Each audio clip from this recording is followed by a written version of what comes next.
প্রতিদিন এক রকমের টিফিন বাচ্চারা খেতে চায় না, তাই বাচ্চাদেরকে প্রতিদিনই ভিন্ন ভিন্ন ধরনের টিফিন আইটেম তৈরি করে দেওয়া লাগে।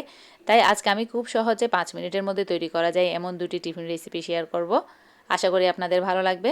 এখানে যেগুলো নরম হয়ে যাওয়া মুড়ি নিয়েছি আমি, তো ওগুলো দিয়ে তো আসলে কোনো কাজ হয় না, ফেলে দেওয়া লাগে। তো আমি এখানে মুড়ি, পেঁয়াজ কুচি, মরিচ কুচি আর 2টা ডিম, একটু লবণ আর একটু শুকনো মরিচ গুঁড়ো দিয়ে ভালো করে নেড়ে নিচ্ছি। কিন্তু শেষে গিয়ে আমি এখানে আরও একটা ডিম অ্যাড করি। ডিম আমার একটু কম হয়েছে মতো লাগছে। তারপরে এখন এটাকে আবার ভালো করে নেড়ে চেড়ে নিয়ে আমি এখন এটাকে, এই তো এমন একটা পেস্ট তৈরি হয়ে গেছে। এবার এটাকে আমি তেলে দিয়ে দিব। এই রেসিপিটি খুবই সহজ আর ঘরে থাকা জিনিস দিয়েই, প্রত্যেকের ঘরেই মুড়ি থাকে আর অনেক সময় মুড়ি বেশিরভাগ সময়ই নষ্ট হয়ে যায়, নরম হয়ে যায়, ওটা আর খাওয়া হয় না। এভাবে করে নেবেন ডিম দিয়ে, খুবই মজার হয় খেতে। বাচ্চারাও খুব বেশি পছন্দ করে। গরম গরম ধোয়া ওটা এভাবে সস দিয়ে খেতে খুবই মজার। এটা সহজে টিফিনেও দেওয়া যাবে, টিফিনে দিলেও বাচ্চারা এটা খুবই এনজয় করবে। হেলদি আর অল্প তেলের মধ্যেই ভাজা, খুবই মজার একটি নাস্তা। তো এখানে আমি আরও একটি স্ন্যাক্স শেয়ার করছি। এটা হচ্ছে আমি ময়দা অথবা আটাও নিতে পারেন, তারপরে 2 চামচ পরিমাণ চিনি দিয়ে একটুখানি লবণ দিয়ে এটাকে ভালো করে একটা ব্যাটার তৈরি করে নিয়েছি। বেশি পাতলা করবো না এটাকে, আবার বেশি ঘনও করবো না, পাটিসাপটার ব্যাটারের মতো এটাকে তৈরি করে নিব। এখানে পেঁয়াজ কুচি, বেশি করে পেঁয়াজ কুচি আর একটা মরিচ কুচি দিয়ে এখানে 2টো ডিম দিয়ে দিচ্ছি। ডিম আপনাদের পছন্দ অনুযায়ী 2টো 3টি আপনাদের দেওয়া যাবে। তো এখানে আমি 2টা ডিম দিয়ে এখানে লবণ দিয়ে ভালো করে এটাকে নেড়ে চেড়ে নিচ্ছি। এই টিফিন রেসিপিটিও মানে এই আইটেমটা বাচ্চাদের খুবই পছন্দ, এই স্ন্যাক্সটা বাচ্চাদের খুবই পছন্দ। আর এটা চাইলে আপনারা বিকেলেও নাস্তার সাথে, ঝটপট চায়ের সাথে এটা তৈরি করে নেওয়া যাবে, খুবই মজার হবে খেতে। তো এখানে আমি সেই ডিমটা এখানে দিয়ে দিচ্ছি, পেঁয়াজ আর ডিমের সেই ব্যাটারটি আমি এখানে দিয়ে দিচ্ছি।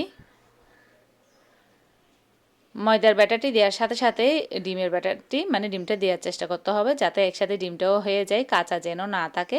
তারপর একটুখানি 2-1 মিনিটের মধ্যেই তো এই ব্যাটারটা হয়ে যাবে। তখন এটাকে আমি উল্টে দিব যাতে ডিমটাও যেন হয়ে যায়। এরপর উপরে এখানে আপনারা আপনাদের পছন্দ মতো স্টাফিং দিতে পারেন। আমি এখানে ঘরে সবজি তৈরি ছিল, তো সবজিটা দিয়ে দিছি। এভাবে করে তারপর রোলের মতো করে আমি ভাজ করে নিব। খুবই সহজ, খুবই মজার আর খুবই অল্প সময়ে তৈরি হয় আর বাচ্চাদেরও খুবই পছন্দের। ভিতরে চাইলে স্টাফিংয়ের মধ্যে ডিম বা অথবা চিকেন যা আছে বা আলুর পুর দেওয়া যেতে পারে। তো আমার বাসায় সবজি ছিল রেডি, তো আমি সবজিটা দিয়ে দিছি। তো এভাবে করে নিলে বাচ্চারাও খুবই মানে খেতে পছন্দ করে। ওদের প্রতিদিনের আসলে এক ধরনের নুডলস বা বিভিন্ন কিছু ভালো লাগে না, প্রতিদিনের একই ধরনের নাস্তা, নুডলস বা স্প্যাগেটি বা পাস্তা। তো এই কারণে আমি এটা মানে ভিন্ন ধরনের একটা কিছু তৈরি করে নিয়েছি। রুটি বা বেলাবেলির ঝামেলা নেই। তো এটা খুব সহজেও তৈরি করা যায়, অল্প তেলের মধ্যে, খুবই হেলদি বলতে গেলে একটি নাস্তা। তো এই তো এটা আমি এখন তৈরি করে নিছি, এটা বাচ্চাদের টিফিনের জন্য।